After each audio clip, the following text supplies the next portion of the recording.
Hello and welcome to You Are Supreme Toys. Today we will look at the Star Wars Obi-Wan Kenobi NED-B from the Kenner Retro Collection. Okay, I cannot do a robot. I tried. This is a great looking figure. This is a great looking figure.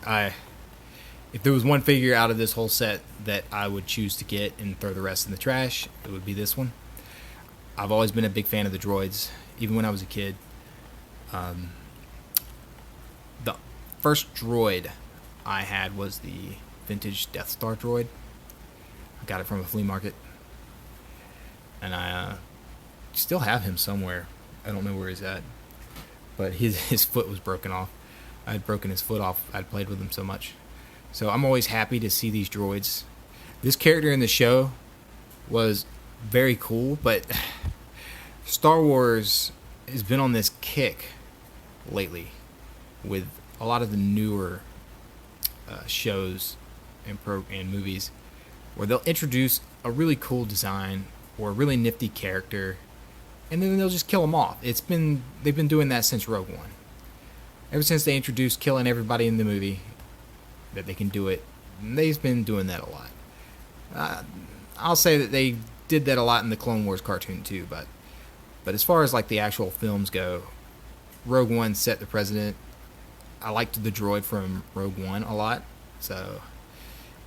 and the droid from the Han Solo movie annoyed a lot of people, but I like the designs. The designs are great robot toys. So I don't understand why you're going to build a franchise that you've been building upon for 40 years, introduce new characters into that franchise that you could develop story arcs for, and then a couple episodes in, kill them off. I just don't see a point in that. I know that sometimes you need fodder, and it's fine to have that, but I just don't like it. Of course, this is a droid. They could introduce 1,000 of these NED-Bs in any other kind of program that they make or media that they make, but I really like this one, and I can't wait to get them out of the package. I'll try to pull out a few of the vintage droids just to compare size, because other than that, I don't think the only other new droid I have would be the IG droid from the Mandalorian show. Alright, let's pop him open. Slice and dice and open it twice. More useless paper. He comes with this cool little hammer. There was the episode where he held the hammer behind his back like he was gonna beat a bunch of Imperials to death with it. And you know, I like that they included that. Of course, it's a droid. Accessory is not very necessary. I love this sculpt. This is such a wonderful sculpt, and I love the color of the plastic. This is a cool toy. It doesn't matter if you like Star Wars or not. This is a nice toy.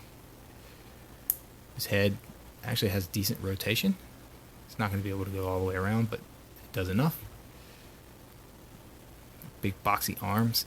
I kind of feel like he should have a cut here so that he can move his elbow, but it would defeat the purpose of the aesthetic that they were going for. But it would be easy to implement with this design. They could have easily implemented it.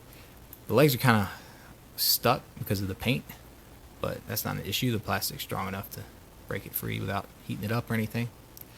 Love his beady little eyes. Let's see his hammer. Not sure which hand you would want to put that in. I'd put it in this one, I guess. Fits in there pretty nicely. Now he's just a working droid. I'm just a working droid. I like him. He's great. Let's set him here. I'm going to pull out a few more droids to show you. Alright, first we're going to start with a tried and true. Here he is next to Periscope R2-D2 from the vintage Star Wars toy line. He's pretty short.